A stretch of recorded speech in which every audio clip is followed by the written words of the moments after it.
नमस्कार, न्यूज़ 24 देख रहे हैं आप। मैं हूँ आपके साथ डॉक्टर मीना शर्मा। राजस्थान की राजनीति में पिछले लंबे समय से जो हम देख रहे हैं कि देश के प्रधानमंत्री का साप्ताहिक कार्यक्रम अगर किसी प्रदेश का बन जाए, तो अंदाज़ा लगाया जा सकता है कि वो प्रदेश कितना महत्व रखता है। राजे रजवाड़ों की सरजमी कहे जाने वाला राजस्थान एक बार फिर से सुर्खियों में है। देश की राजनीति का केंद्र बिंदु बना हुआ है और देश के प्रधानमंत्री अब सूर्य नगरी जोधपुर आने की तैयारी कर रहे हैं। जोधपुर गृह जिला है राज्य के मुख्यमंत्री अशोक गहलोत का और राज्य के मुख्यमंत्री के घर में आकर हुंकार भरने की प्रधानमंत्री की इस कोशिश के मायने भी बहुत है। स्टेक पर लगे हैं देश के प्रधानमंत्री राजस्थान विधानसभा के चुनाव में और दूसरी तरफ प्रतिष्ठा दांव पर है राज्य के मुख्यमंत्री की। किसी एक की प्रतिष्ठा बचेगी और दूसरे की निश्चित रूप से चुनाव में आहुति लगेगी, लेकिन ये समय बताएगा। अभी काफी समय का इंतजार करना पड़ेगा। चुनावी माहौल बन चुका है। पहली लिस्ट किसी भी समय, हालांकि कहा जा रहा है श्राद्ध पक्ष में लिस्ट नहीं आएगी, लेकिन सुर्खियां हैं, हेडलाइंस हैं कि किसी भी समय लिस्ट आ भी सकती है। देखना होगा श्राद्ध पक्ष खत्म होने का इंतजार किया जाता है या उस बीच में ही विधानसभा के जो उम्मीदवार हैं उनको तैयारी के संकेत दे दी जाते हैं। लिस्ट लीक होने की भी बहुत सारी बातें हो रही हैं। आज हमारे खास मेहमानों के साथ हम इसी पर विस्तार से चर्चा करेंगे कि देश के प्रधानमंत्री मुख्यमंत्री के घर में जाकर कितनी तेज आवाज देने में सक्षम हो पाएंगे, दे पाएंगे संदेश। हमारे साथ राजीव तिवारी जी है, वरिष्ठ पत्रकार, जगदीश शर्मा जी, महेश शर्मा जी, आप भी वरिष्ठ पत्रकार हैं। हमारे साथ विकास सोमानी बीजेपी के प्रवक्ता हैं और शुभदेव सिंह कांग्रेस पार्टी के प्रवक्ता हैं। आप सभी का बहुत बहुत स्वागत है। विकास सोमानी जी, शुरुआत आपसे ही करेंगे। कितनी तैयारियां, किस स्तर पर तैयारियां जोधपुर की चल रही है?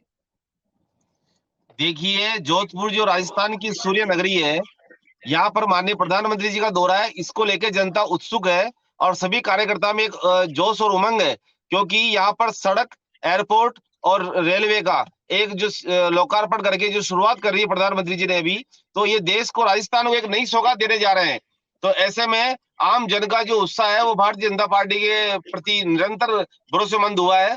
और माननीय प्रधानमंत्री जी ने अभी चित्तौड़गढ़ जो सभा हुई उसमें भी इस बात को कहा कि मोदी जी अपना, मतलब मोदी जी का नाम गारंटी है कि किसी भी योजना को धरातल पे उतारना। और इसी बात को लेके राजस्थान में जो स्थितियां हैं कि माननीय मुख्यमंत्री अशोक गहलोत जी ने यहाँ पर जो भी कार्य किए हैं वो सब अधूरे रखे हुए हैं। यहाँ लॉ एंड ऑर्डर पूरी तरह से फेल हो चुका है और सरकार इस बात की हमेशा गारंटी रहती है कि जनता के प्रति सुरक्षा का भाव हो, जनता के विकास की भावना हो। वो विकास की भावना कांग्रेस सरकार में कहीं नजर नहीं आ रही।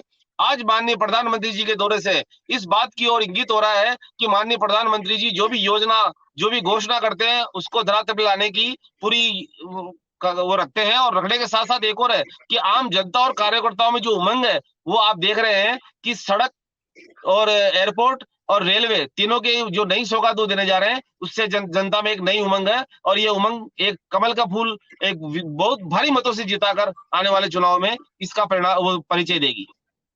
जी, शुभदेव सिंह जी, आपने सुना बीजेपी के प्रवक्ता को, नई उम्मीदें दिखा रहे हैं सूर्य नगरी जोधपुर। लेकिन मुख्यमंत्री का भी कल का कार्यक्रम था, नहीं जा पाए स्वास्थ्य की वजह से। अब प्रधानमंत्री पहुंच रहे हैं। प्रधानमंत्री के पहुंचने से पहले आपकी पार्टी, कांग्रेस के कार्यकर्ता और वहां पर आपका जितना भी फैन फॉलोइंग है, क्या आप देखते हैं वहां पर किस तरह की चर्चाएं हो रही हैं, किस तरह का लोगों का जो है वो फीडबैक है, प्रधानमंत्री की यात्रा को लेकर कितने उत्साहित हैं जोधपुर के लोग? देखिए मीना जी, जो आपने जो सवाल किया है वो सवाल अगर हम भारतीय राजनीति में 10-15 साल पहले करते तो जवाब देने में भी थोड़ा मजा आता था उस समय।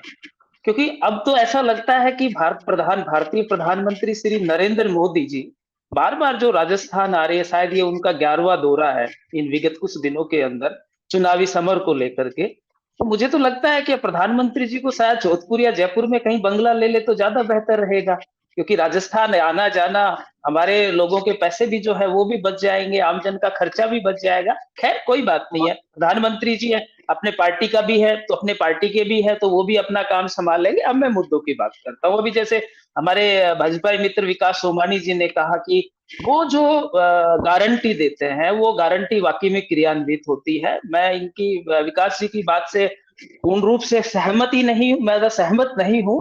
ऐसी कौन सी गारंटी है जो आपने दी और पूर्ण की। बहुत सी ऐसी गारंटियां हैं जो आज भी युवा इंतजार कर रहे हैं। माननीय प्रधानमंत्री जी मेवाड़ में आए, माननीय प्रधानमंत्री जी अजमेर आए, अब माननीय प्रधानमंत्री जी जोधपुर आ रहे हैं। क्या वो गारंटी, उस गारंटी को याद रखेंगे जब 2018 में ख्वाजा साहब की नगरी और पृथ्वीराज चौहान की नगरी से उन्होंने ईआरसीपी को राष्ट्रीय परियोजना का दर्जा दिलाने की बात कही थी? माननीय अरे भैया प्रधानमंत्री जी पूरी ने बात एक एक सुन करके लीजिए। सभी योजनाएं पूरी अरे की है। बात सुन आप लीजिए, देखिए, ऐसे बात नहीं होती है। आप बात तो सुनिए ना, आप उन मैंने मुद्दों पे आपको बात सुना है। कीजिए। माननीय प्रधानमंत्री मैंने जी जो आपको निरंतर सुना कार्य किए उनको है। भी गिनाइए आप। अरे आप भाई इस सुन तरह से लीजिए। 2018 कम से कम 18 से अरे अधिक भाई ऐसी सुन योजना है जो माननीय लीजिए। प्रधानमंत्री ने निरंतर की है। यार नीचे से आप ऊपर तक बोलने की आदत है आप क्या? नहीं नहीं, आप लोकतंत्र के सुन तो खिलाफ लो। क्यों बोल रहे हैं? माननीय प्रधानमंत्री जी को यहाँ बगला ले लेना चाहिए, नहीं कौन लेना से चाहिए। डेमोक्रेसी माननीय के खिलाफ प्रधानमंत्री जी बोल दिया देश के भाई? प्रधानमंत्री हैं। देश के अरे प्रधानमंत्री हम हो, मान रहे हैं तो राजस्थान हो मैं चाहे उत्तर माननीय प्रदेश हो चाहे बंगाल प्रधानमंत्री हो चाहे बोल रहा बिहार हो हूँ। चाहे कर्नाटक हो, आप बगला तो लेना मैं चाहिए, भी तो बगला नहीं लेना माननीय चाहिए। आप ये प्रधानमंत्री बोल रहा लोकतंत्र हूँ संस्थाओं भाई। को आप नहीं करेंगे।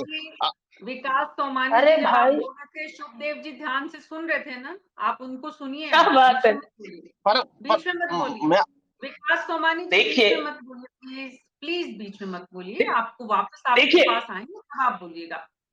बोले शुभदेव जी। देखिए मीना जी, देखिए मीना जी, जो संस्कार है ना वो नीचे से ऊपर नहीं जाते। राजनीति में जो संस्कार है वो ऊपर से नीचे आते हैं। तो ये संस्कारों की कहानी है, इनको बोलना, किसी को सुनना पसंद नहीं है। अभी आज राजस्थान में हल्के भूकंप के झटके महसूस किए, जो सुबह दिल्ली में बड़े बड़े भूकंप के जो झटके थे वो लोकतंत्र के चौथे स्तंभ पे प्रहार थे।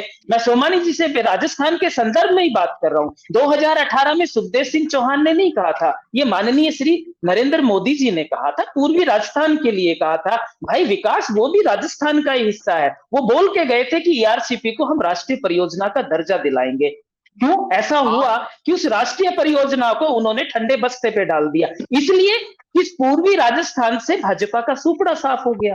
तो अगर कोई व्यक्ति, अगर कोई जनता, अगर कोई आम जन या भारत का नागरिक या राजस्थान का नागरिक आपकी पार्टी को वोट नहीं देता है, तो क्या आप उसके खिलाफ इस तरीके से दुर्व्यवहार करेंगे? और फिर वही जोधपुर की धरा, जहां से जो बात कहना सांसद चाह आते रहे हैं हैं, गजेंद्र सिंह सुनो सुनिए, शेखावत, जहां से आप इस सांसद, बात को स्पष्ट आप नहीं कर इनको पा रहे म्यूट हैं, कीजिए मीना इसके जी। मुद्दे मैं को इस नहीं समझ तरीके पा से रहे हैं, बहस नहीं कर इसके सकता। पेचीदगी को नहीं समझ पा रहे हैं। मैं इस तरीके से बहस नहीं कर पाऊंगा। प्लीज विकास सोमानी जी का ऑडियो बंद कर दीजिए। विकास जी, हमारे कार्यक्रम में न्यूज 24 में हमारी कोशिश रहती है, प्लीज आप ध्यान रखें, कोई बोल रहा है उस समय बीच में ना बोलें। आपको पूरा समय दिया, शुरुआत आपसे की, अब दूसरे आपके साथी बोल रहे हैं तो आप सुनने का साहस रखिए ना, आप वापस बोलिएगा जब आपकी बारी आए। बीच में बोलने से ना तो वो बोल पाएंगे ना आप बोल पाएंगे। हमारे दूसरे मेहमान जो आप लोगों से वरिष्ठ हैं उम्र में, अनुभव में, वो भी वेट कर रहे हैं। तो प्लीज बोले शुभदेव जी जल्दी से।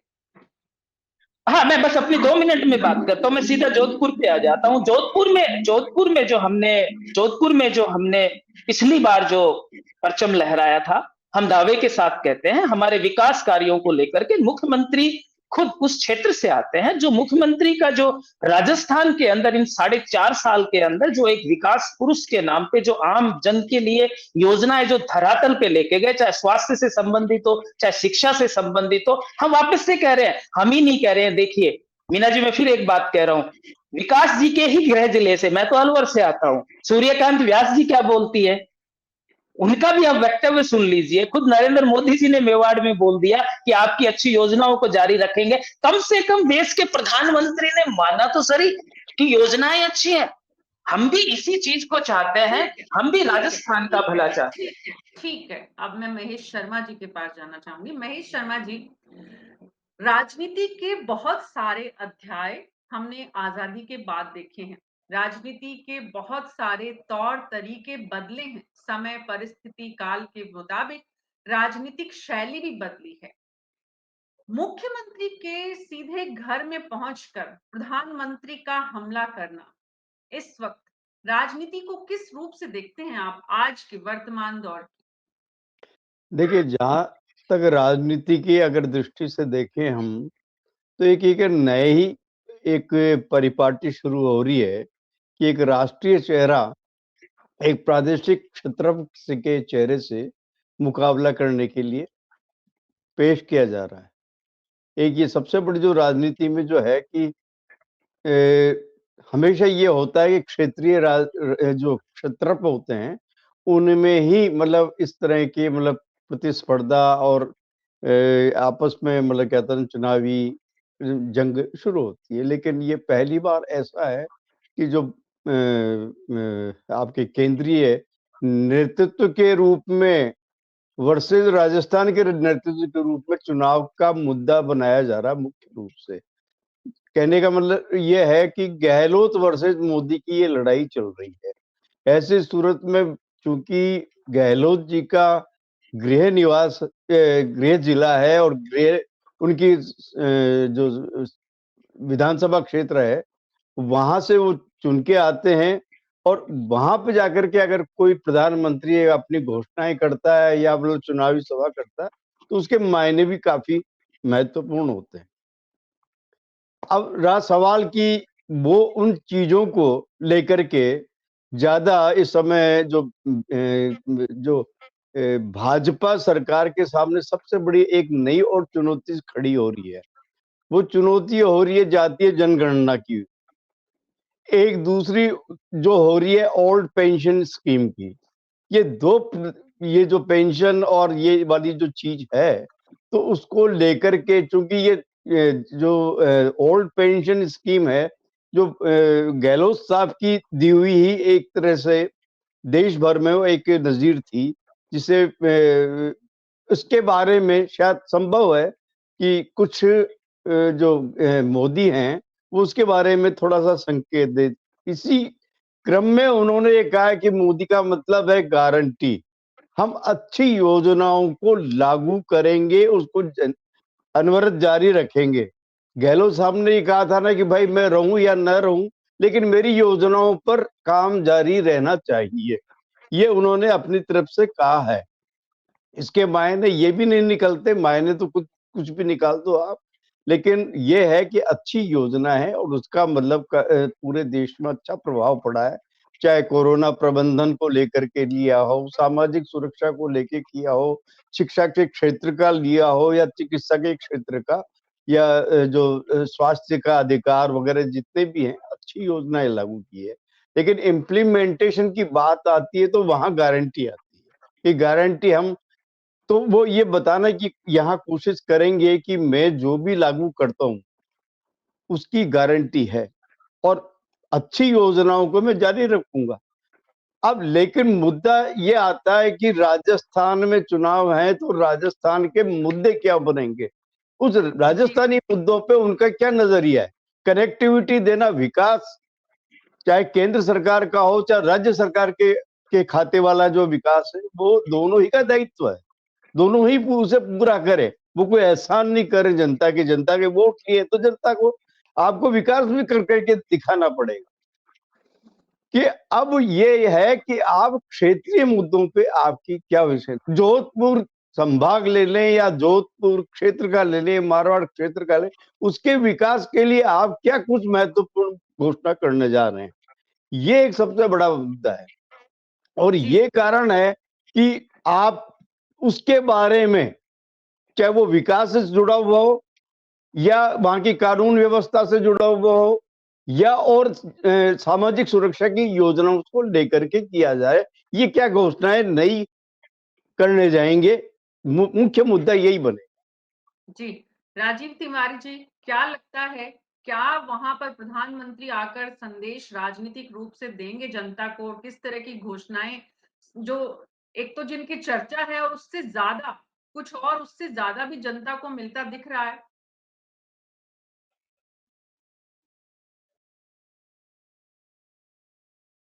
राजीव तिवारी जी सुन नहीं पा रहे हैं आपको। हाँ, देखिए मोदी जी जो ये दौरे कर रहे हैं और बिना किसी चेहरे के राजस्थान के वो अपना चेहरा कमल के फूल को लेके कर रहे हैं, उतना ही फायदा कांग्रेस को मिलता दिख रहा है। और जो योजनाओं की घोषणा और गारंटी की बात है वो तो अभी बहुत सारी पुरानी योजनाओं का ही इम्प्लीमेंटेशन नहीं हुआ तो उसकी गारंटी कहाँ से हुई। और गहलोत साहब ने भी जितनी घोषणाएं की हैं उसका भी इम्प्लीमेंटेशन आधा अधूरा ही है। तो अब जनता के सामने सिर्फ ये जो गारंटी और वादे और नारे जो ये हैं ये 2 महीने तक इसकी भरमार रहेगी। और जो गहलोत साहब को जो एक फायदा कांग्रेस को यहाँ हो रहा है वो ये हो रहा है कि मेरे लेवल का बीजेपी के पास राजस्थान में कोई लीडर नहीं है जो मेरा मुकाबला कर सके, मेरे मुकाबले में उतर सके। इसीलिए प्रधानमंत्री को, गृह मंत्री को, भाजपा अध्यक्ष को आकर 3-3 लोगों को मुझसे मुकाबला करना पड़ रहा है। तो ये एक जो चीज है वो गहलोत साहब के लिए प्लस पॉइंट बनती जा रही है। तो कहीं ना कहीं भाजपा को सोचना पड़ेगा कि भले ही वो कमल के फूल पर चुनाव लड़े, लेकिन अपने जो यहाँ की फोर्स है उसको तो मैदान में उतारें। अब रूस और इसका युद्ध है जेलेंस्की यूक्रेन का, हाँ सॉरी, यूक्रेन का जो युद्ध है, अब उसमें अमेरिका उधर से आके दखल कर रहा है, उसके हथियार भी दे रहा है, उसके पैसे भी दे रहा है, पूरा नाटो देश दे रहे हैं, यूरोप कर रहा है, लेकिन उससे यूक्रेन को उतनी मदद नहीं मिल रही। तो बाहरी आकर अगर आपसे वो करते हैं, हालांकि प्रधानमंत्री हमारे देश के हैं, नड्डा जी देश के हैं, शाह साहब देश के हैं, लेकिन ये विधानसभा चुनाव है, ये लोकसभा चुनाव नहीं है। इसमें कहीं ना कहीं हमको लोकल लीडर्स को, मतलब एक को आप मत करिए, लेकिन 4, 5, 6 जो क्षेत्रीय अलग अलग रसूख रखते हैं अपने मतदाताओं पर, उनको तो मैदान में उतारिए। अब मैं देखता हूँ वो सिर्फ जीप में खड़े होके सीपी जोशी साहब साथ साथ चलते रहते हैं। अरे वो मैदान में जाएं, लोगों के पास जाएं, अब खुद सभाएं करें। प्रधानमंत्री की सभाओं के ऊपर ही डिपेंड क्यों हैं? जी, तो ये सारी चीजें हैं जो, हाँ, वो थोड़ा सा मतदाताओं के मानस में, क्योंकि हम रोज लोगों से मिलते हैं, करते हैं, तो ये बात सामने आती है कि जनता जो कहती है कि वो ये कहती है कि भाई क्या बीजेपी के पास राजस्थान में कोई लीडर नहीं है क्या? बिल्कुल। तो ये एक कारण है। जी, मोदी मैं मेरी गारंटी, जितनी बार मैं शब्द का, मोदी शब्द का और गारंटी शब्द का इस्तेमाल किया गया देश के प्रधानमंत्री के द्वारा चित्तौड़गढ़ में या इससे पहले की रैलियों में, आने वाले दिनों में वो किस तरह से बढ़ता है, कम होता है, वो अलग मुद्दा है, लेकिन मैं और कमल का फूल एक दूसरे के पर्याय से नजर आते हैं। जगदीश शर्मा जी, देश की राजनीति में कांग्रेस के वक्त में भी, नेहरू और इंदिरा के वक्त में भी ऐसा दौर इस देश ने देखा है। आज बीजेपी परिवारवाद का आरोप लगाती है, लेकिन पार्टी पूरी तरह से व्यक्तिवाद पर आकर केंद्रित हो गई है, आधारित हो गई है। आज पार्टी का जो ये स्वरूप है, जनता के बीच में, जैसे राजीव तिवारी जी ने कहा कि जनता के बीच में जाते हैं तो जनता क्या दिखती है। सवाल ये है कि राजनीति में एक ये भी परंपरा या राजनीतिक शुचिता का हिस्सा रहा है कि जहां बड़े दिग्गज नेता चुनाव में खड़े होते हैं तो एक तरह की आपस में राजनीतिक दलों में एक साइलेंस जो सहमति होती है, वो ये कि वहां पर दूसरी पार्टी का कैंडिडेट किस तरह का खड़ा होता है। लेकिन यहाँ पर आक्रामक राजनीति का जो एक नया अध्याय हम देख रहे हैं, इससे पहले भी इस तरह के अध्याय आपको राजस्थान की राजनीति में जगदीश शर्मा जी याद आते हैं? ये बात हमको पहले समझनी पड़ेगी कि कौन सी पॉलिटिकल पार्टी कैसे कार्यक्रम लेकर, किस तरीके की नीति लेकर चुनाव मैदान में उतरी है। भारतीय जनता पार्टी की तरफ से जो उनके प्रधानमंत्री हैं नरेंद्र मोदी, उन्होंने चित्तौड़ में और उससे पहले जयपुर में भी एक सभा उन्होंने बड़ी की थी। उन दोनों सभाओं में ये बात कही है कि उनकी तरफ से किसी भी चीफ मिनिस्टरशिप का चेहरा इस चुनाव में नहीं होगा और ये चुनाव पार्टी के टेबल पर लड़ा जाएगा, इसमें कोई चेहरा नहीं होगा। तो ये उनका लॉन्ग टर्म जो है विजन का एक पार्ट है, जिसमें कि वो कहते हैं कि हम पार्टी को महत्वपूर्ण बनाना चाहते हैं बजाय व्यक्ति को। व्यक्ति इंपॉर्टेंट नहीं होगा, पार्टी महत्वपूर्ण होगी, उसका सिंबल इंपॉर्टेंट होगा, उस पर चुनाव लड़ेंगे। और आपको बताऊं कि न केवल राजस्थान बल्कि मध्य प्रदेश और छत्तीसगढ़ जैसे दूसरे राज्यों में भी कोई चेहरा उन्होंने सामने नहीं रखा है, वही पार्टी सिंबल पे लड़ रहे हैं। उससे पहले भी 2 चुनाव अभी लड़े हैं, हालांकि दोनों चुनाव हारे हैं। वो कर्नाटक में चुनाव नहीं कीजिए आप और हिमाचल में, वहां किसी का भी चेहरा सामने नहीं रखा था भारतीय जनता पार्टी ने, तो केवल अपने सिंबल के ऊपर चुनाव लड़ा। हालांकि उन दोनों स्टेट्स में उनको कोई सफलता नहीं मिली। उससे पहले भी आप चुनाव देख लीजिए, 1.5-2 साल पहले करीब गुजरात के चुनाव हुए और गुजरात में भी किसी का चेहरा सामने नहीं था। बल्कि चुनाव से करीब 1 महीने पहले, बल्कि 8 महीने पहले गुजरात की पूरी सरकार को इस्तीफा दिलवाया उन्होंने, नया चीफ मिनिस्टर बनाया, पूरी कैबिनेट नहीं बनाई और उसके बाद उन्होंने बिना किसी चेहरे के वहां पर चुनाव लड़ा और 156 सीटें जीतकर एक ऐतिहासिक जीत दर्ज की। उसके बाद भूपेंद्र पटेल को वहां पर चीफ मिनिस्टर बनाया। कहने का मतलब यह है कि उन्होंने जो कहा वो कर रहे हैं, उस तरह करना चाहते हैं तो उनकी अपनी मर्जी है। वो अपनी पार्टी को इस लेवल पर ले जाना चाहते हैं कि भाई हम पार्टी के चिन्ह पर चुनाव लड़े, आदमी महत्वपूर्ण नहीं हो, कार्यकर्ता महत्वपूर्ण नहीं हो, नेता महत्वपूर्ण नहीं हो, महत्वपूर्ण हो एक पार्टी और महत्वपूर्ण हो उसका सिंबल। पहली बात तो ये है। दूसरी बात ये है कि भारतीय जनता पार्टी हमेशा चुनाव के मोड में रहती है, ये उसके सारे नेता बोलते रहते हैं, चाहे वो नेशनल प्रेसिडेंट हो चाहे स्टेट हो। और आपने देखा भी होगा, चाहे पंचायत का चुनाव हो, चाहे स्टेट का हो और चाहे नेशनल हो, सारे नेता एक साथ कूद पड़ते हैं और जो उसे लगकर अपना चुनाव लड़ते हैं, जैसे भी उनकी व्यवस्था होती है। उस व्यवस्था के तहत प्रधानमंत्री ने तीसरा चौथा दौरा अभी कर रहे हैं। हालांकि इस साल का 11वां दौरा है, सही कह रहे थे चौहान साहब। तो 11वां दौरा हो भी है, उसके बाद भी और होंगे, अभी तो चुनाव उन्हें बाकी है, अभी उसका अनाउंसमेंट भी नहीं हुआ है, तो दौरे तो और भी होंगे। लेकिन भारतीय जनता पार्टी की तरफ से प्रधानमंत्री भी कार्यकर्ता के तौर पर आकर सभाएं या रैली कर रहे हैं।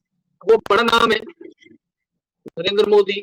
उन्होंने सालों की जमी हुई कांग्रेस को उखाड़कर लगातार 2 बार चुनाव जीते और तीसरी बार मैदान में आने की कोशिश कर रहे हैं लोकसभा में।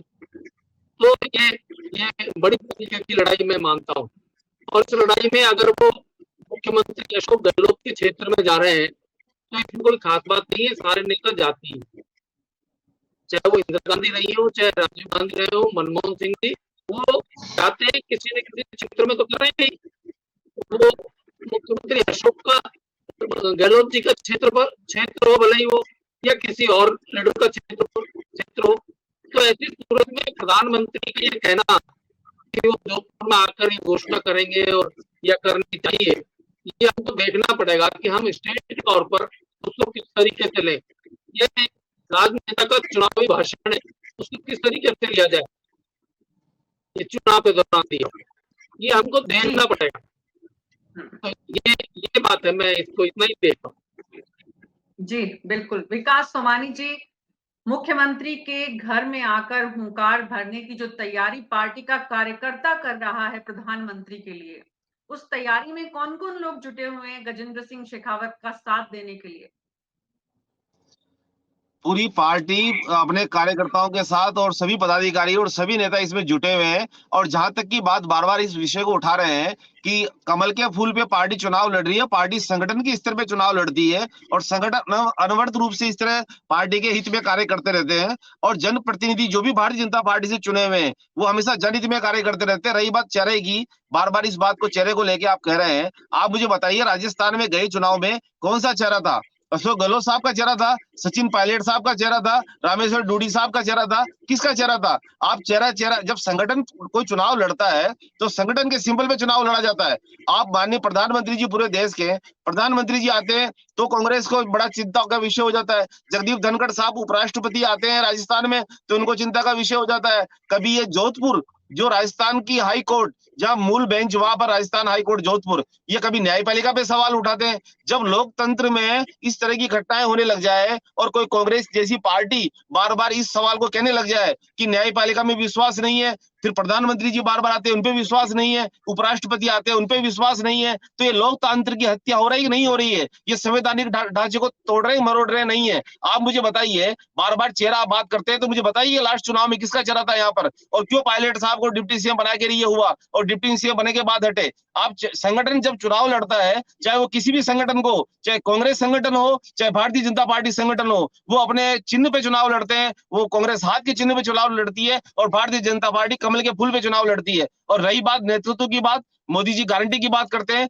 तो मोदी जी देश के प्रधानमंत्री हैं और देश के प्रधानमंत्री होने के नाते उनके विश्व के प्रति भी दायित्व है देश का, और देश की जनता के प्रति भी दायित्व है। और अपने दायित्व को निभाने के लिए अगर वो कोई पार्लियामेंट में कोई प्रस्ताव पास करते हैं या जनता के हित में कोई कार्य करते हैं, तो इस बात की वो गारंटी दे सकते हैं, सरकार पूर्व बहुत में दे सकते हैं और जनता के हित में कार्य कर सकते हैं। और उन्होंने कई प्रस्ताव ऐसे पास किए जो आपको भी नॉलेज में है, वरिष्ठ पत्रकारगण को भी नॉलेज है, और भारतीय कांग्रेस पार्टी जो है वो भी जानती है अच्छी तरह से।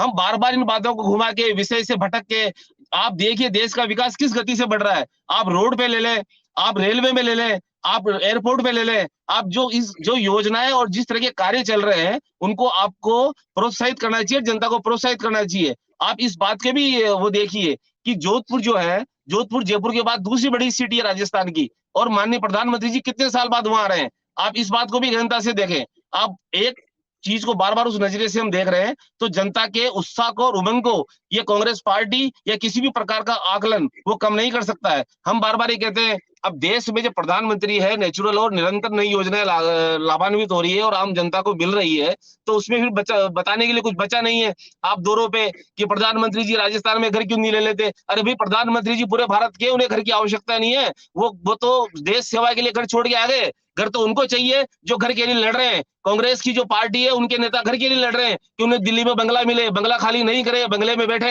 ये भौतिक सुख सुविधाओं से लेके उनको घर की आवश्यकता होती है। जब भारतीय जनता पार्टी का संगठन का कार्यकर्ता काम करता है तो जनता के बीच में काम करता है। वो रोड पे बैठा हुआ है, एक सामान्य कार्यकर्ता है जिसको शाम की भूखा सोडा रोटी नसीब नहीं हो रही है, तो उसके साथ जुड़ के काम करता है। ये बंगले की और घर की बातें ये कांग्रेस से जुड़े वो कह सकते हैं। हम देश का किसी भी कोने में किसी भी जगह बैठ के, चाहे किसी भी तरह की आपदा आई हो, आरएसएस ने हमेशा, चाहे भारतीय जनता पार्टी ने हमेशा, जो जनता के साथ जुड़ के काम करता है, वो जहाँ जनता खड़ी होती है वही उसका घर होता है, वही उसका परिवार होता है और वही उसके साथी होते हैं।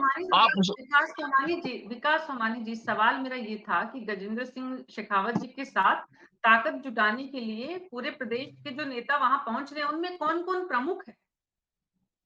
देखिए, ये पार्टी एक बहुत बड़ा संगठन है। भारतीय जनता पार्टी का बहुत बड़ा लोकतांत्रिक पार्टी है और बहुत बड़ा इसमें एक कार्यकर्ताओं की बहुत लंबी चौड़ी फहरिस्त है और लंबे चौड़े पदाधिकारी है। इसमें काफी लंबा विस्तृत पार्टी है। हम किसी एक एक व्यक्ति को देखें, संगठन जब किसी को कार्यभार देता है और किसी को जो जिम्मेदारी देता है बखूबी से वो निभाते हैं। एक बात और हमारे अनुभवी पत्रकार साहब ने की, सीपी जोशी साहब जो कांग्रेस प्रदेश से अध्यक्ष है, वो माननीय प्रधानमंत्री जी के साथ वो कई दौरा कर चुके हैं। वो 1 मिनट नहीं रुकते हैं, वो अनवरत रूप से पार्टी हित में लगे हुए हैं और उनका कैरियर बहुत लंबा है। वो आज के ही नहीं, वो युवा मोर्चा से लेके पार्टी के संगठन के साथ काम कर रहे हैं। अब आप मुझे कहो कि प्रदेश अध्यक्ष होने के बाद वो उतना समय जनता में जो वो देते आए काफी टाइम से समय, उन्होंने युवा मोर्चा से लेकर शुरुआत की है और सांसद बनने के साथ साथ वो आम जनता के बीच में जुड़े हुए हैं। ये भारतीय जनता पार्टी है जहां आम जनता से जुड़े हुए लोग बड़े बड़े पदों पर बैठे हुए हैं, चाहे वो संगठन के पद हो, चाहे वो संवैधानिक पद हो। हम कोई राजघराने के पद नहीं है। ये बताइए विकास सोमानी जी, अगर आपके पास जानकारी हो या इस तरह की, सिर्फ अभी तो क्या है, खबरों में ये बात है कि गजेंद्र सिंह शेखावत अशोक गहलोत के सामने चुनाव लड़ सकते हैं, सच्चाई है इसमें? ऐसी कोई बातें चर्चा हो रही है? देखिए, ये एक पार्टी का जो है संसदीय बोर्ड है और चुनाव समिति है, वो इस बात का निर्णय लेते हैं। कभी किसी एक के निर्णय से हम इस बात को तय नहीं कर सकते हैं, क्योंकि भारतीय जनता पार्टी का एक आंतरिक लोकतंत्र बहुत मजबूत है और यहाँ सामूहिक रूप से निर्णय लिया जाता है। उस निर्णय के बाद ही तय किया जाता है कि कौन कहां से चुनाव लड़ेंगे और कौन कहां से नहीं। ये एक बार में कहना किसी के लिए संभव नहीं है। पार्टी अपने नेतृत्व, शीर्ष नेतृत्व के स्तर पर इसका निर्णय लिया जाएगा। शुभदेश सिंह चौहान जी, अगर गजेंद्र सिंह शेखावत चुनावी मैदान में आ जाते हैं मुख्यमंत्री के सामने, तो पार्टी के कार्यकर्ताओं पर क्या असर पड़ेगा? देखिए मीना जी, इसमें असर पड़ने वाली क्या बात है ना, लोकतंत्र है, डेमोक्रेसी है। गजेंद्र सिंह शेखावत ही क्यों, हमारे देश के प्रधानमंत्री नरेंद्र मोदी भी विधायक का चुनाव लड़ सकते हैं। इसमें समस्या क्या है? आप भी जाके चुनाव लड़ सकते हैं, विकास सोमानी भी जाके चुनाव लड़ सकते हैं। तो ये डेमोक्रेसी है, इसमें कोई फर्क नहीं पड़ता है कि किसके सामने कौन लड़ रहा है। जो व्यक्ति उस जनता की उस विधानसभा क्षेत्र से जुड़ा है, जो व्यक्ति वहां विकास के काम कर रहा है, जो व्यक्ति उस जनता के आम जन से लगाव में वहां पे स्थापित है, उस व्यक्ति विधानसभा के जाके चुनाव लड़ते हैं। तो इससे कोई फर्क नहीं पड़ता कि कौन कहां से चुनाव लड़ता है। हाँ, ये जरूर है कि मध्य प्रदेश के अंदर हमने ऐसा कुछ देखा कि जहां 3 मंत्री और 4 सांसदों को विधायक के चुनाव लड़ाने पड़ रहे हैं, वो भी ऐसी जगह जो अंदरूनी जो खबरें आ रही है, नरेंद्र सिंह तोमर जी खुद व्यथित है और कैलाश विजयवर्गीय जी ने का तो ऑडियो वीडियो का सब कुछ वायरल, उन्होंने तो कह भी दिया कि भाई मैं चुनाव नहीं लड़ना, हम तो हेलीकॉप्टर में घूमने वाले लोग हैं, अब हमारे को कहाँ आप गली घुमा रहे हो। तो कहने का मतलब है कि वहां एक उन्हीं के कोई पीए थे, मैं नहीं जानता, उनका वीडियो देखा था, कुछ ऐसी बात हो गई है कि सांसद को विधायक बनाया जा रहा है, जो विधायक के उम्मीदवार है तो क्या उसको सरपंच बनाया जाएगा। तो इससे कोई फर्क नहीं पड़ता कि इस सामने। बात का मैं अरे भाई, एक मिनट के लिए अरे जवाब सुन देना लो भाई, चाहूंगा। हमने 10 मिनट, अरे 10 मिनट सुना है हमने आपको, आपकी पूरी हमने आपका भाषण सुना है, हमारे भी सुन लीजिए। अब बात आती है कि गजेंद्र सिंह शेखावत ही क्यों, बाबू सिंह राठौड़ भी तो हो सकते हैं, सूर्यकांत व्यास भी जी तो हो सकती है, प्रतापपुरी भी जी हो सकते हैं, आपका खुद का जो जोधपुर का जो गृह क्षेत्र है उनमें जो 3-3 4-4, आप तो देखिए यहाँ तो इनके 6-7 है पूरे। अगर मैं प्रदेश के पटल की बात करूं तो जो भाजपा जो नेतृत्व है वो लगभग 5 से 6 हिस्सों में बटा हुआ है। वहीं जोधपुर के अंदर भी हम जाएं तो मेरे बहुत वरिष्ठ पत्रकार यहाँ पे बैठे हुए हैं, हालांकि मुझे जोधपुर संभाग की इतनी ज्यादा ज्ञान नहीं है, लेकिन ऊपरी तौर पे मैं कह सकता हूं कि शायद प्रतापपुरी जी गजेंद्र सिंह जी के साथ में बहुत अच्छे रिलेशन नहीं है। बाबू सिंह राठौड़ का तो हमने वो लास्ट टाइम जब वो वीडियो भी देखा था, जिस हिसाब से वो माइक खींचा गया था, वो सब हुआ था। खैर, ये इनका पारिवारिक इंटरनल मामला है, उसमें हमें ज्यादा कुछ कहने की जरूरत नहीं पड़ रही है। बात यह है राजनीति के अंदर या डेमोक्रेसी के अंदर आपका क्षेत्रीय नेतृत्व कौन है, उसकी लीडरशिप कौन कर रहा है, किस लीडरशिप के अंदर आप चुनाव लड़ने जा रहे हैं। आप एक जैसा कि महेश शर्मा जी को मैंने सुना, उन्होंने कहा कि आपने कर्नाटक में यही किया, आपने हिमाचल में भी यही किया। अरे भाई बताइए तो सही, राजस्थान की जनता देखना चाहती है कि भाजपा के अंदर ऐसा कौन सा लीडर है जो हमारा नेतृत्व करेगा। तो बिना नेतृत्व के आप चुनाव लड़ने जा रहे हैं। हमारा यहाँ पे स्पष्ट है, मुख्यमंत्री अशोक गहलोत जी है, वो अशोक गहलोत जी के नेतृत्व में हम जा रहे हैं, उनकी योजनाओं को लेकर के हम धरातल पे जा रहे हैं। सुखदेव जी, ये बताइए कि आपने कहा प्रधानमंत्री बार बार आ रहे हैं, उन्हें जोधपुर में जयपुर में बंगले खरीद लेने चाहिए। क्या किसी देश के प्रधानमंत्री का राज्य के चुनाव में और जनता से संपर्क स्थापित करना, जनता के बीच जाना, जनता से मिलना होना चाहिए कि नहीं होना चाहिए? बिल्कुल होना चाहिए, इसमें कोई किंतु परंतु नहीं है। वो देश के प्रधानमंत्री भी हैं तो वो भारतीय जनता पार्टी के नेता भी, हम मानते हैं इस चीज को। लेकिन क्या इतना इन्वॉल्वमेंट होना चाहिए? क्या एक देश के प्रधानमंत्री के पास में इतना समय है कि वो इस एक राज्य के चुनाव में लेकर के व्यस्त है? आपके पास में 1 मिनट का समय नहीं है कि आप मणिपुर की जनता से शांति की बहाली के लिए एक मात्र संदेश कर सके? नहीं, मीना जी, मैं इसी बात से मैं जोड़ रहा हूँ, मेरा वक्तव्य खत्म, मतलब मैं इसी बात से जोड़ रहा हूँ। क्या प्रधानमंत्री जी के पास में 1 मिनट का समय नहीं है कि मणिपुर की जनता से अपील कर ले? हाँ, प्रधानमंत्री जी से इस बात का सवाल है कि मैंने यूट्यूब चैनल बनाया है, उसको सब्सक्राइब करें और बेल का वो क्या बताया ना, बेल आइकन क्या होता है, वो घंटा दबाइए और उसको सब्सक्राइबर कीजिए। तो देखिए, वो देश के प्रधानमंत्री मान रहे हैं, लेकिन वो भी आज आपने देखा छत्तीसगढ़ में, मैं महेश जी साहब को बताना चाहूंगा, छत्तीसगढ़ में पुनः वही व्हाट्सएप यूनिवर्सिटी का ज्ञान वहां पे फैला दिया कि कहा गया कि मनमोहन सिंह जी ने ऐसा कहा है कि संसाधनों के ऊपर अल्पसंख्यकों में मुसलमानों का हक होना चाहिए। कभी भी मनमोहन सिंह जी ने ऐसा नहीं कहा था। ये व्हाट्सएप यूनिवर्सिटी द्वारा जो ज्ञान प्रचलित था, आज वो प्रधानमंत्री के मुख से अगर बोला जाता है तो प्रधानमंत्री की शैली पे सवाल उठता है। और सवाल क्यों ना उठाए, क्योंकि उनका जो कार्य है या उनकी कार्यशैली है वही कुछ इस तरीके से है, तो वो तो हमें मजबूर करते हैं। संसाधनों अभी ये लोकतंत्र की प्रधानमंत्री की कार्यशैली, सवाल ये है राजीव तिवारी जी कि प्रधानमंत्री अगर डॉक्टर मनमोहन सिंह है तो हम उन्हें एक्सीडेंटल प्राइम मिनिस्टर या जनता से दूर रहने वाले, या हम कहते हैं कि कभी उन्होंने हमारे प्रदेश का रुख नहीं किया। और अगर प्रधानमंत्री नरेंद्र मोदी है तो हम का मतलब यहाँ पर जनता क्या सोचती है राजीव तिवारी जी, जब उनके बीच उनके देश के प्रधानमंत्री पहुंचते हैं तब? भाई, जनता अगर प्रधानमंत्री आते हैं तो जनता उनका स्वागत करती है, क्योंकि जनता ने ही उनको चुनकर प्रधानमंत्री बनाया है। तो जनता तो नेचुरली उनका स्वागत ही करेगी, जनता कभी उनका विरोध ऐसे नहीं करेगी। लेकिन जब आप अपनी बातों को मनवाने के लिए किसी पर, जनता पर कुछ चीज थोपेंगे, तो फिर वो जनता को तब थोड़ा सा ये महसूस होता है कि भाई ये क्या हो रहा है। तो अभी कांग्रेस के प्रवक्ता भी कह रहे थे, लेकिन वो उनको भी मैं थोड़ा करेक्ट करने की कोशिश करूंगा कि जो प्रधानमंत्री हैं उनको देश में कहीं भी दौरा करते हैं, कहीं रहते हैं, तो उनको कोई मकान की जरूरत नहीं है, पूरा देश ही उनका मकान है, चाहे दिल्ली हो चाहे वो। और जहां तक मणिपुर की बात है, मणिपुर की बात चल रही है, वहां पे सारी चीजें हो रही हैं, अब वहां पर कुछ थोड़ी शांति भी स्थापित हुई है। और ये चुनाव है, तो चुनाव में एक पार्टी का अलग थोड़ा सा इन्वॉल्वमेंट होता है, तो उस वजह से ही है। और प्रधानमंत्री जिन भी जगहों के दौरे कर रहे हैं, जैसे अब जोधपुर में पिछले चुनाव में 10 में से 7 सीटें कांग्रेस ने जीती थी, और कभी एक जमाना था कि जोधपुर भाजपा का गढ़ माना जाता था कहीं वो। तो आज की स्थिति यह है कि वहां पे 7 सीटें हैं, उसमें से भी 8वीं सीट आरएलपी के पास है, सिर्फ 2 सीट भाजपा ने जीती, सूरसागर और एक वो लोहावट की या फलौदी की।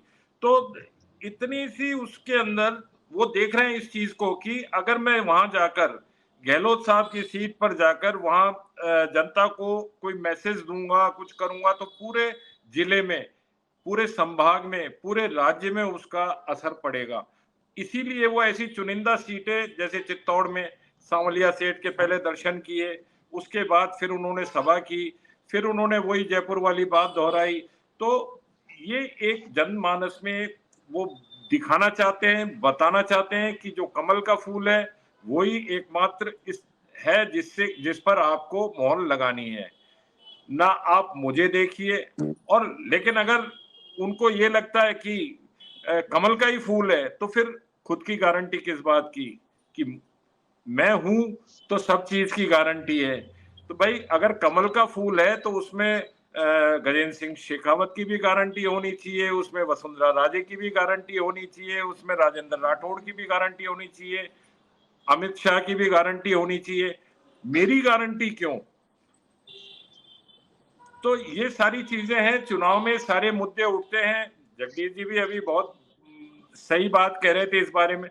तो ये जो चीजें हैं वो धीरे धीरे ही और जनता के मानस में बिठाने की कोशिश की जाती है कि इन्होंने जो गारंटी दी वो फुलफिल होती है। लेकिन पिछले 9 साल में कितनी गारंटियां फुलफिल हुई, ये जनता आजकल, क्योंकि हमारे यहाँ पे रोज हर सप्ताह एक आईआईटी खुल रहा है, एक ये हो रहा है, तो जनता उससे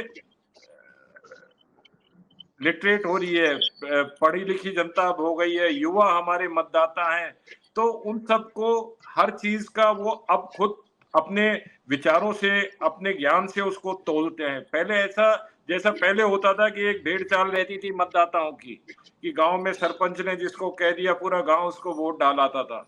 अब ऐसी स्थिति नहीं है, अब हर आदमी विचार कर ही वोट डालता है। अब तो एक परिवार में भी अगर 8 लोग होंगे तो 5 कहीं वोट डालेंगे, 4 कहीं डालेंगे, तो वो सारी चीज हो गई है अब।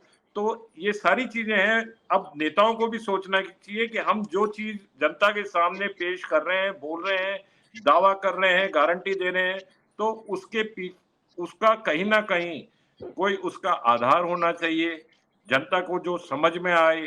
तो वो सारी चीज जब तक नहीं होगी तो अब परिणाम जो हैं वो अपने आप उनके अंदर परिणामों में फेरबदल होता रहेगा। सवाल ये भी है जगदीश शर्मा जी, जो मैंने राजीव तिवारी जी से पूछा था, उसी को आगे बढ़ाती हूँ कि जनता के बीच जब देश का प्रधानमंत्री पहुंचता है तो जनता का उत्साह बढ़ता है, जिसे राजीव तिवारी जी खुद भी मान रहे हैं। तो सवाल ये है कि देश के प्रधानमंत्री को इतनी यात्राएं करनी चाहिए या नहीं करनी चाहिए?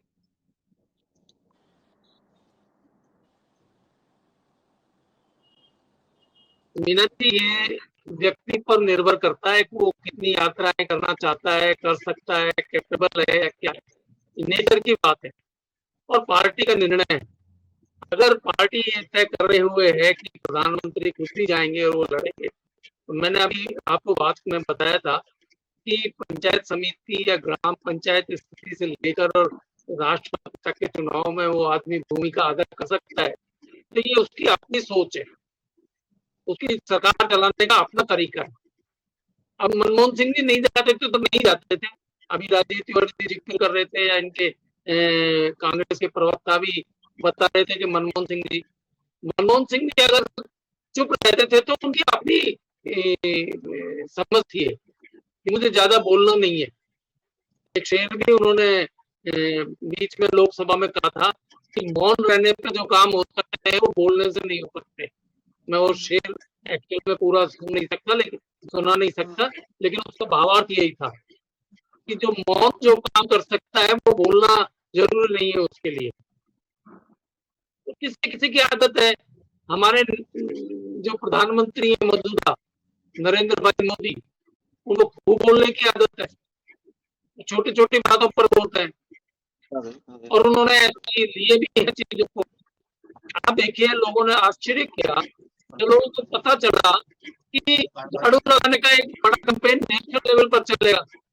कर सकता है कोई कि प्राइम मिनिस्टर इस लेवल का डिसीजन करेगा और उनको अनाउंस करेगा, लेकिन उन्होंने स्वच्छता को इतना बड़ा इशू बना दिया। और आपको ध्यान है 1 अक्टूबर को अभी स्वच्छता का पूरा राष्ट्रीय कैंपेन एक दिन का सिंबॉलिक चला है, जिसमें उनसे लेकर सारे जनप्रतिनिधि जो हैं वो आगे आकर अपने यहाँ पर कहीं कहीं स्वच्छता का कोई कार्य करते हुए दिखाई दिए थे।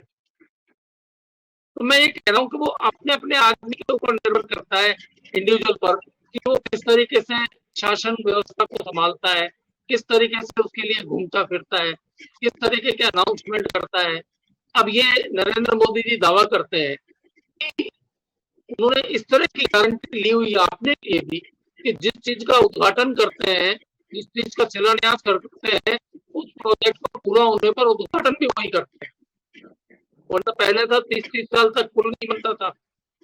हमारे राजस्थान में बहुत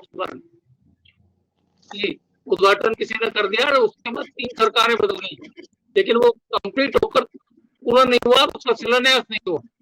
आज भी मिल जाएंगे आपको ऐसे, आज भी कई प्रोजेक्ट ऐसे चल रहे हैं राजस्थान में जिसमें पिछली गवर्नमेंट ने कुछ किया था शिलान्यास और अब तक कंप्लीट नहीं हुए। तो ये आपकी प्रशासनिक क्षमता को बताता है, आपके काम करने के तौर तरीके को बताता है, उसकी डिसिप्लिन को बताता है कि किस तरीके से कोई आदमी एक शासन व्यवस्था को संभालता है, तो काम को मॉनिटर भी करता है और उसको टाइम से पूरा करवाने की कोशिश भी करता है। अच्छी बात मानता हूं मैं किसी भी प्राइम मिनिस्टर के लिए या किसी भी नेता के लिए, किसी भी मंत्री के लिए या एमएलए, किसी के लिए भी, सरपंच के लिए भी, ये बहुत अच्छा है कि टाइम फ्रॉम में जो है डिसिप्लिन के तहत उस काम को पूरा करवाएं और पब्लिक को दें। इसमें बुरी बात नहीं है जी। और सवाल ये भी है कि प्रधानमंत्री अलग अलग शहरों में जा रहे हैं, अलग अलग राज्य के अलग अलग जिलों में जा रहे हैं। हर जिले के लिए जहां वो पहुंच रहे हैं वहां तो वो पहली बार पहुंच रहे हैं। तो कांग्रेस पार्टी को ये लगता है कि भाई राजस्थान में 11 बार आ गए, लेकिन राजस्थान के उन 11 इलाकों के लोगों के लिए तो प्रधानमंत्री पहली बार आ रहे हैं। अब सवाल ये है कि पार्टी के जो लोग हैं, अर्थशास्त्र का एक सिद्धांत है, इक्विलिब्रियम का सिद्धांत, जो महेश शर्मा जी, अब पार्टी के लोग बार बार अपने प्रधानमंत्री को देखकर जो उनका काम बढ़ता है उससे थकान हो सकती है, या उनको लगता है कि अपनी कॉन्स्टिट्यूएंसी को छोड़कर हम प्रधानमंत्री की अगवानी में और उस कार्यक्रम में भीड़ जुटाने में व्यस्त हो रहे हैं, लेकिन प्रधानमंत्री तो उस शहर में तो पहली बार जा रहे हैं। तो सवाल ये कि जनमानस पर अगर उनका प्रधानमंत्री उनके बीच पहुंच रहा है तो इसका नकारात्मक असर जाता होगा, ऐसी बहुत कम संभावना है महेश शर्मा जी। देखिए, अगर जहां तक प्रधानमंत्री की बात हो रही है कि मोदी जी कि यहीं क्यों हर जगह पहुंच जाते हैं, तो ये बता दूं, एक दिन में वो 3-3 देश का दौरा कर लेते हैं। एक तो ये चीज, दूसरा ये कि जब वो ये उन्होंने एक कहा था कि एक देश में एक बार एक ही चुनाव हो, एक ही वक्त पर सारे चुनाव हो, तब उसका विरोध शुरू हो जाता है। तो आप मतलब ये जो चीज है, चुनावी मुद्दे अलग हैं, बातें बनाना, आरोप प्रत्यारोप सब कुछ है, लेकिन सवाल ये आता है कि क्षेत्रीय राजनीति में क्षेत्रीय मुद्दे प्रमुख होने चाहिए। कि आप घोषणाएं कर रहे हैं, वो गारंटी दे रहे हैं, ये सब कुछ है, मैं सब मान रहा हूं, और आप ये भी देखिए कि हम थोड़ा सा जनमानस ये भी देखता है कि मंच पे उस समय कौन कौन लोग बैठे होते हैं और मोदी जी उस समय क्या कहेंगे। अगर उनकी मानसिकता या उनकी मतलब जो स्थिति है उसको देखते हुए अगर देखें तो मंच पे वसुंधरा राजे भी होती है, तो वहीं वो आपके सीपी जोशी भी बैठे होते हैं, गजेंद्र सिंह जी भी बैठे होते हैं, सब कुछ होते हैं। अगर वो कहें कि साहब नेतृत्व ये है, ऐसी सूरत में क्या मतलब संदेश चला जाएगा। और पार्टी में जब चूंकि पहले ही खींचतान चल रही हो, ऐसी स्थिति में वो मैसेज भी देना होता है। तो कमल का फूल में चूंकि एक कमल की पंखुड़ी एक नहीं होती, सब होती है, सबसे मिलके कमल बनता है। तो ये कि व्याख्या ये अलग है, हर चीज की बहस हो सकती है। मेरा जो मानना है कि सब प्रधानमंत्रियों की अपनी अपनी कार्यशैली है और सबके सब अपने व्यक्तित्व को लेकर के। एक टाइम पे वो भी था कि Indira is India, India is Indira. तो ये लेकिन बीच का जो पीरियड ऐसा रहा जहां गठबंधन की सरकारें चली, उनमें क्या हुआ था कि सिवाय खींचतान गिरा पटक के अलावा क्या हुआ। ऐसी सूरत में अगर मोदी अगर चुनाव मेरे से पूछा गया है कि मोदी एक चेहरा क्यों, तो एक चेहरा यह है कि वो कोशिश ये कर रहे हैं कि कड़ी से कड़ी मिलाने की बात गहलोत साहब भी कहते रहे हैं कि भाई केंद्र सरकार में भी वही सरकार बने तो राज्य सरकार में वही सरकार बने। ये उन समय क्योंकि उस समय अटल बिहारी वाजपेयी थे केंद्र में, उनकी सरकार थी और इनकी यहाँ यूपीए। जब दोनों की कड़ी से कड़ी मिली थी उस दौरान की योजनाएं लागू क्यों नहीं की गई। सवाल मतलब राजनीतिक परिप्रेक्ष्य से बता रहा हूं, उठा रहा हूं कि उस समय कड़ी से कड़ी ओल्ड पेंशन या योजना क्यों नहीं लागू हुई उस समय, अब क्यों हो रही है उसकी। तो कड़ी से कड़ी मिलाने के लिए अगर आप डबल इंजन कह दें उसे, वही कड़ी मतलब है। तो ऐसी सूरत में कोशिश ये की जा रही है कि भाई जो जहां से 25 सीटें एमपी की बीजेपी को मिली हो संसदीय क्षेत्र से, तो ऐसी चीज की जाए जिससे कि मतलब पार्टी का भीतर जो है गुटबाजी उसको सामने नहीं आ पाए। तो उनका जो अगर प्रधानमंत्री अगर दौरा कर रहे हैं, अब आप ये देखिए कि सिर्फ मोदी को हराने के लिए INDIA का गठन हुआ है। तो जब मोदी वर्सेस सारी चीजें हो रही है तो फिर राज्य में वो आदमी क्यों नहीं, उस व्यक्तित्व को क्यों नहीं कूदना चाहिए। तो ये सवाल ये नहीं है, सवाल ये है कि प्रधानमंत्री कहीं पे भी जा सकते हैं, कहीं पे भी दौरा कर सकते हैं, किसी भी देश में कभी भी एक से अधिक देशों का भी दौरा एक साथ जो व्यक्ति कर चुका है तो एनर्जेटिक है और साथ साथ ही वो अपने मतलब योग भी करता है। तो योग में बड़ी शक्ति है, ये बताने की कोशिश भी की है और योग दिवस भी घोषित हुआ। ये सारी चीजें आप छोड़ दीजिए, अब तो ये है कि जो चुनाव हो रहा है उसमें मुद्दा क्या बन रहा है। मुद्दा ये है कि पार्टी की भीतर असंतोष को, नेतृत्व को लेकर के जो लड़ाई है उस पर पर्दा डालने के लिए भी ये प्रयोग किया जा सकता है। ये हर जगह जो भी सत्ता में आता है, सत्ता में बैठा होता है या सत्ता में आकांक्षा करता है, वहां निश्चित रूप से गुटबाजी होती है, चाहे कोई सा भी दल हो, चाहे कांग्रेस हो भाजपा।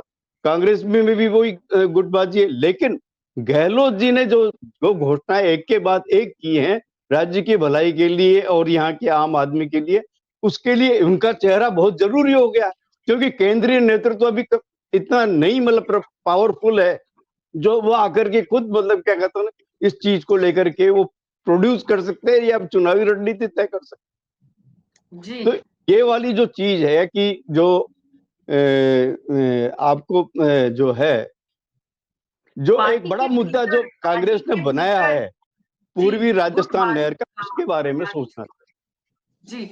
और प्रधानमंत्री चुनाव से पहले इस मुद्दे पर कहां किस तरफ आकर घोषणा करते हैं या ऐलान करते हैं, इसको राजनीतिक मुद्दा किस तरह से बना पाते हैं। क्योंकि राजीव तिवारी जी ने एक बात कही थी हमारी पिछली चर्चा में कि मुद्दे बदल जाएंगे। जगदीश जी ने भी जगदीश जी ने इसे कहा था कि मुद्दे जो हैं वो आने वाले दिनों में बदल जाएंगे। आप दोनों ने इस बात को रखा था और महेश शर्मा जी ने अभी अभी जो बात कही, Indira is India, India is Indira, अभी आज सुबह सुबह एक बात आई सामने, कभी कांग्रेस का नारा था न जात पर न पात पर, इंदिरा जी की बात पर मुहर लगेगी हाथ पर। इतिहास अपने आप को दोहराता है। क्या विकास सोमानी जी, एक बार फिर से इतिहास दोहरा रहा है। कांग्रेस पार्टी ने जिस तरह से शासन किया नेहरू और इंदिरा के दौर में, युग में, आज नरेंद्र मोदी भी उसी तरह से देश पर शासन कर रहे हैं। आपने एक बहुत बड़ी व्याख्या इसकी कर दी, पर मैं स्पष्ट आपको कहना चाहूंगा इस बारे में। अभी मेरे जो वरिष्ठ साथी पत्रकार जिन्होंने अपनी बातें कही है, वो बहुत हद तक सही की है कि माननीय प्रधानमंत्री जी जिस तरह से वर्किंग कर रहे हैं और जो एनर्जेटिक है और जिस तरह से देश विदेश में अपना नाम रोशन किया है, और आम कार्यकर्ता और भारतीय जनता पार्टी तो गर्वित है ही, उसके साथ साथ आम जनता इस बात को महसूस कर रही है कि आप जो बात कहना चाह रहे हैं, आपका सवाल मैं समझ कि ये है कि इंदिरा गांधी जी की तरह की वो हाथ वाली जो बात है, उससे भी जो इस पे नहीं है, कमल का फूल है, ये संगठन है और संगठन ही चला के और संगठन के रूप में जो कार्य किए जा रहे हैं।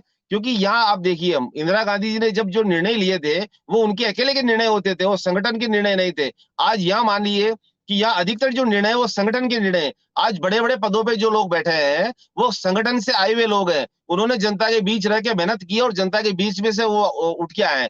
आप मुझे बताइए, इंदिरा गांधी जी के समय किस तरह से चीफ जस्टिस ऑफ इंडिया बनाया जाता था, किस तरह से संवैधानिक संस्थाओं को किस तरह से बदला जाता था। वह सिर्फ इंदिरा इज इंडिया और इंडिया इज इंदिरा का मतलब यही था कि जो इंदिरा जी कह रही है वही होगा, या वो काम हो रहे हैं जो जनता कह रही है। जनता की जो आकांक्षा है, जो आकांक्षा रथ अब कल परसों से भारतीय जनता पार्टी के शुरू होंगे, कल से माननीय प्रदेश राष्ट्रीय अध्यक्ष जी जेपी नड्डा साहब उसकी रवानगी करेंगे। आम जनता की जो आकांक्षाएं पूरी करनी है कि किस प्रकार की जनता क्या चाहती है, उस पे माननीय प्रधानमंत्री जी निर्णय लेते हैं और उस पे माननीय पार्लियामेंट से प्रस्ताव पास होता है। इंदिरा जी को आयरन लेडी भी कहा गया था। अब आयरन लेडी और India is Indira, Indira is India, इस तरह की बातें भारतीय जनता पार्टी पे कभी इस तरह की लागू नहीं हुई। बहुत बड़ा संगठन भारतीय जनता पार्टी का है, इसलिए माननीय प्रधानमंत्री जी ने पूर्व में भी कहा, चित्तौड़गढ़ में भी, कि कमल के फूल पे संगठन के साथ आप अपना वो करें, कमल के फूल को देखें। और रही बात कि किस तरह से आपने पूर्व देश जब आजाद हुआ, जब से जो जो मुख्यमंत्री राजस्थान के बने, अब अभी मेरे साथी कांग्रेस के कह रहे थे कि कांग्रेस में अशोक गहलोत साहब का चेहरा है, वो इस बात को इस चैनल के माध्यम से कह रहे हैं कि गहलोत साहब अपना मुख्यमंत्री का चेहरा प्रेजेंट कर रहे हैं। क्या उनके आलाकमान इस बात को सहमत होंगे? ये बात इन्होंने पूरी तरह से निरर्थक कही। आज भी कांग्रेस इस बात का चेहरा प्रोजेक्ट नहीं करी। वो अलग बात है कि आज वो मुख्यमंत्री है गहलोत साहब, तो ये मान के चलते हैं कांग्रेस सरकार कि आने वाले मुख्यमंत्री वो बनेंगे, क्योंकि इनका आलाकमान जो सिस्टम है वो सिस्टम इस प्रकार का है कि इनको पहले से ये तय होता है कि मुख्यमंत्री कौन बनेगा, क्योंकि इनके यहाँ संसदीय कार्य प्रणाली और एक सामूहिक संगठन का निर्णय नहीं होता, इसलिए पहले से घोषित कर देते हैं कि हमारे मुख्यमंत्री अशोक गहलोत साहब बनेंगे, क्योंकि वो तय है। यहाँ माननीय प्रधानमंत्री जिस तरह से देश के प्रधानमंत्री बने थे वो तय नहीं था। इंदिरा गांधी जब देश की प्रधानमंत्री बनी तो तय था। राजीव गांधी जब देश के प्रधानमंत्री बने तो तय था। विकास जी, थोड़ी जानकारी दुरुस्त करके बात करा करिए।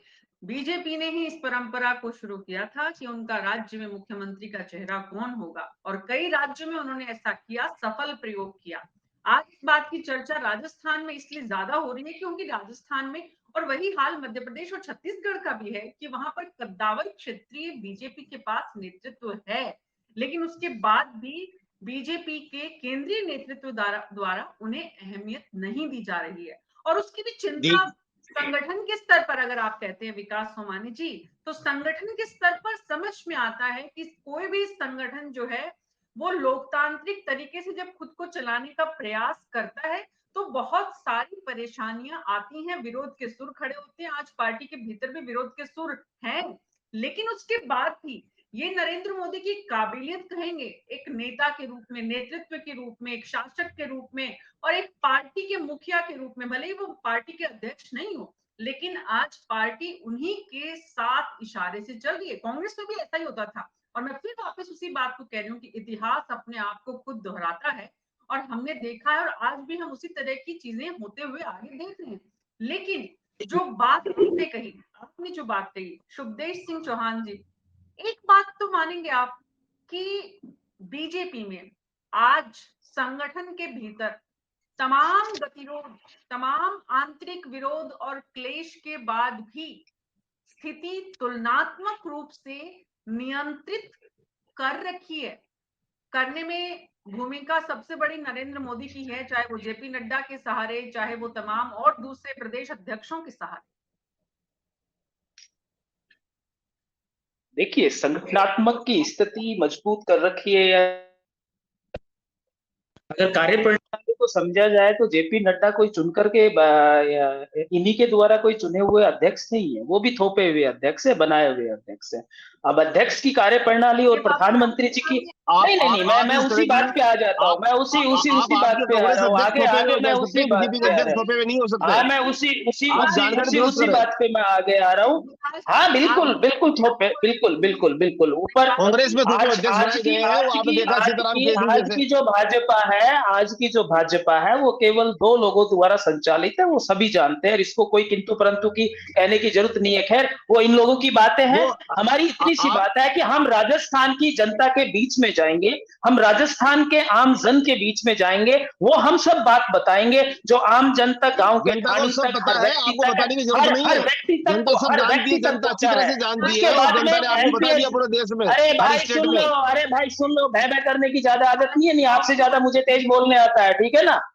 तो हमारा जो ध्येय है वो इतना सा ध्येय है कि हम आम जन के बीच में जाएंगे, हम बताएंगे उन जन को कि हमारी जो योजना है, अभी जैसे कह रहे थे कि क्या ये लड़ाई मोदी वर्सेस गहलोत होगी, हाँ होने दीजिए, उसमें कहां पे आपत्ति है, हम तो स्वीकार कर रहे हैं इस चीज को। जहां राजस्थान का आत्म सम्मान सामने होगा तो वहीं गुजरात का अहंकार सामने होगा, क्योंकि अगर लड़ाई मोदी वर्सेस गहलोत होगी तब हम कहेंगे कि मोदी भारत देश के प्रधानमंत्री नहीं, उस समय हम बोलेंगे कि अब जो लड़ाई है वो गुजरात के पूर्व मुख्यमंत्री के साथ में राजस्थान के मुख्यमंत्री का द्वंद्व है, अर्थात ये चुनावी समर है, तो हो जाने दीजिए। राजस्थान का आत्म सम्मान वर्सेस गुजरात का अहंकार। हम बात करेंगे एनपीएस की, हम बात करेंगे उप्स की। उप्स ने अभी 2 दिन पहले महारैली हुई दिल्ली के अंदर, क्या किसी ने कुछ नहीं देखा? उसके बाद में हम बात करेंगे स्वास्थ्य योजना की। देश के अंदर राजस्थान एक ऐसा राज्य है जहां 95% हेल्थ इंश्योरेंस के रूप में लोग कवर्ड है। हम 25 लाख की बात करेंगे, वो फिर चाहे 5 लाख की बात करें। और मेरे पास में बहुत सारे आंकड़े हैं जो इस समय मैं कहना नहीं चाहूंगा, हम तो इतना सा कहना चाहते हैं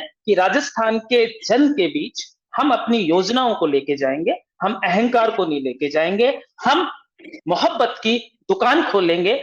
जो भी इन्होंने जो नफरत के बाजार में जो नफरत का जो बाजार इजाद किया हुआ है, और जगदीश जी लास्ट में आखिर में जो आपने मैंने कहीं से ढूंढा और देखा, और वो मनमोहन सिंह जी का मैं आपको सुनाना चाहता हूं कि हजारों जवाबों से अच्छी है मेरी खामोशी, न जाने कितने सवालों की मैंने आबरू रखी। Thank you. बहुत बहुत शुक्रिया आप सबका इस चर्चा में शामिल होने के लिए। देखना होगा, एक चुप्पी पसंद आती है या बार बार बोलने वाले नेताओं की गारंटी पसंद आती है राजस्थान की जनता को। जोधपुर में हुंकार भरने पर भावनात्मक लगाव अशोक गहलोत का काम आएगा, या भावनात्मक ज्वार जो इस वक्त गजेंद्र सिंह शेखावत लाने की कोशिश कर रहे हैं उसमें दम होगा। और प्रधानमंत्री के वहां आने से जो यहाँ पर कांग्रेस के प्रवक्ता का कहना है कि वो अपने जनता को ये समझाएंगे कि गुजरात का पूर्व मुख्यमंत्री सामने है, या जनता ये समझेगी कि देश का प्रधानमंत्री आज उनके सामने है। न्यूज़ 24 पर हमारी कोशिश होती है आपसे जुड़े हुए मुद्दे हर शाम 6 बजे हम आपके साथ चर्चा करें। आपके सुझाव और आपके सवाल आप हमारे पैनल से पूछना चाहें तो ऑनलाइन आपका स्वागत है। कल शाम 6 बजे फिर मुलाकात होगी, तब तक के लिए नमस्कार।